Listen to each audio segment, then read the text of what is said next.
Hey guys, घर घर की हिंदी कहानी में आपका स्वागत है। आज मैं आपके लिए टॉपिक लेकर आई हूँ कृष्ण जन्माष्टमी की कहानी।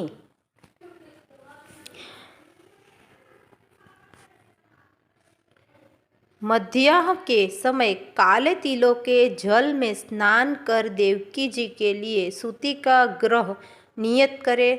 उसे स्वच्छ और सुंदर करके उसमें सूतिका के उपयोगी समस्त सामग्री यथास्थान रखकर श्री कृष्ण और देवकी की छवि स्थापित करें। साथ ही लक्ष्मी जी का चित्र भी रखें। फिर इनका विधिवत पूजा करें और कृष्ण जन्माष्टमी के दिन अनेक मंदिरों या स्थानों पर श्री कृष्ण के जीवन से संबंधित झांकियाँ बनाई जाती है और श्री कृष्ण की झांकियाँ निकाली जाती है। भगवान श्री कृष्ण से संबंधित गीत या भजन सभी वाद्य यंत्रों की ध्वनि के साथ गाए व सुने जाते हैं और जन्माष्टमी की कहानी सुनी जाती है। जो भी व्यक्ति यह व्रत कर जन्माष्टमी की कहानी सुनता है उसे ऐश्वर्य और मुक्ति की प्राप्ति होती है।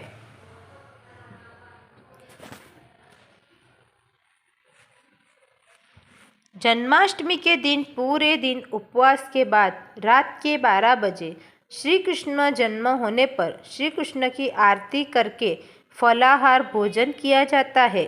अनेक स्थानों पर इस दिन अखंड रामायण का पाठ भी किया जाता है।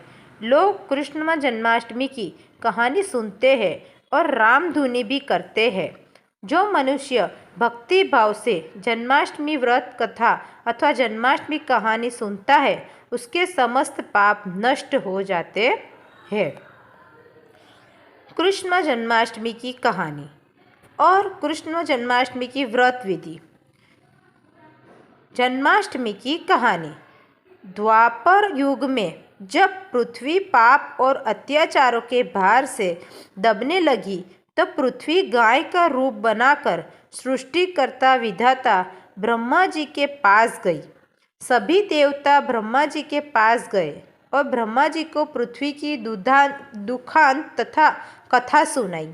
वहाँ उपस्थित सभी देवताओं ने निर्णय किया कि इस संकट के समाधान हेतु भगवान विष्णु के पास जाएंगे और सभी लोग पृथ्वी को साथ लेकर क्षीर सागर में भगवान विष्णु जी के पास पहुँचे, जहाँ भगवान विष्णु शेष शैया पर शयन कर रहे थे। वहाँ जाकर सभी देवता गण भगवान विष्णु की स्तुति करने लगे। स्तुति करने से भगवान विष्णु की निंदा भंग हुई। तब विष्णु जी ने सबसे आने का कारण पूछा। तब दीन वाणी से पृथ्वी बोली, महाराज, संपूर्ण भूमंडल पाप और अत्याचारों से गिर गया है और पृथ्वी इन पाप और अत्याचारों से भार में दबने लगी है।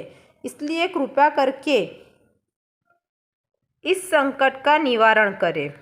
यह सुनकर भगवान बोले, मैं ब्रज मंडल में वसुदेव गोप की भार्या कंस की बहन देवकी के गर्भ से जन्म लूँगा। इसलिए तुम ब्रज भूमि में जाकर यादव कुल में अपना शरीर धारण करो। इतना कहकर भगवान विष्णु अंतर्ध्यान हो गए और देवता तथा पृथ्वी ब्रज भूमि में आकर यादव कुल के नंद यशोदा तथा गोपियों के रूप में पैदा हुए। इसके बाद कुछ दिन ऐसे ही व्यतीत हो गए। वसुदेव नवविवाहित देवकी तथा साले कंस के साथ गोकुल में जा रहे थे। तभी अचानक भविष्यवाणी हुई कि हे कंस, जिसको तू अपनी बहन समझकर अपने साथ लेकर जा रहा है उसी के गर्भ से 8वां पुत्र होगा जो तेरी मृत्यु का कारण बनेगा। इतना सुनते ही कंस तलवार उठाकर देवकी को मारने के लिए दौड़ा। तब वसुदेव ने कहा, कंस, यह औरत बेकसूर है और बेकसूर स्त्री को मारना उचित नहीं है। इसलिए जब भी देवकी के गर्भ से पुत्र का जन्म होगा तो पैदा होते ही मैं आपको अपनी सब संतान दे दूंगा तो आपको कौन मारेगा। कंस ने उनकी बात मान ली और वसुदेव तथा देवकी को ले जाकर जेल में बंद कर दिया। जब भी देवकी के पुत्र होता तो कंस उन्हें मार देता। देवकी के 7 पुत्र मारे जाने के बाद 8वें गर्भ की बात कंस को मालूम हुई। इस बात का पता चलते ही कंस ने देवकी और वसुदेव को विशेष कारागार में डलवा कर पहरा लगवा दिया। भाद्रपद माह की कृष्ण पक्ष की 8वीं को भयावानी रात के समय जब शंख गदा पद्मधारी भगवान श्री कृष्ण का जन्म हुआ तो चारों ओर प्रकाश फैल गया। लीलाधारी भगवान की यह लीला देखकर वसुदेव और देवकी उनके सामने हाथ जोड़कर खड़े हो गए।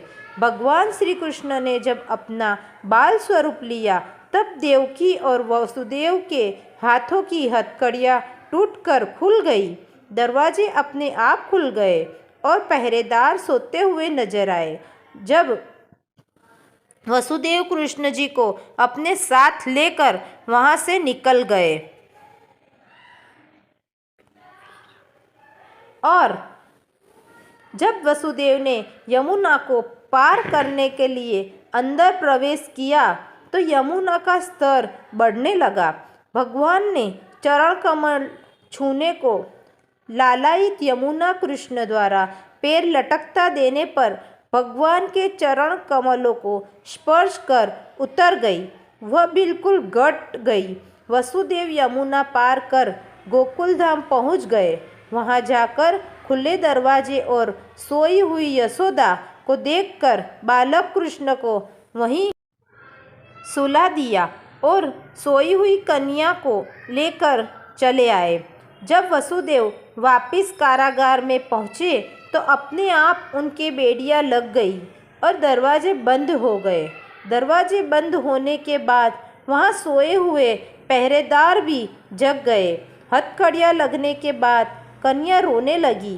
तब जगे हुए पहरेदारों ने कन्या का रुदन सुनकर तुरंत कंस के पास खबर भेज दी कि देवकी का 8वां पुत्र जन्म ले चुका है। यह सुनकर कंस तुरंत दौड़ता हुआ आया। जब कंस ने कन्या को हाथ में लेकर पत्थर पर पटकना चाहा तो कन्या हाथ से छूटकर आकाश में उड़ गई और साक्षात देवी के रूप में प्रकट होकर बोली, हे कंस, तुम्हें मारने वाला तो गोकुल में पहले ही पैदा हो चुका है। पापी कंस अब वही तुम्हारा वध करेगा। यही भगवान बड़े होकर अकासुर और तारकासुर तथा कंस जैसे क्रूर राक्षसों का वध कर पृथ्वी तथा भक्तजनों की रक्षा की। यह थी जन्माष्टमी की कहानी।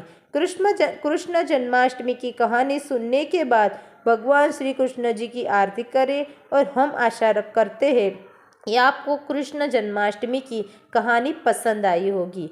धन्यवाद। आपको ऐसी वीडियो पसंद आती है तो मेरी चैनल को सब्सक्राइब कीजिए और वीडियो को लाइक कीजिए। धन्यवाद।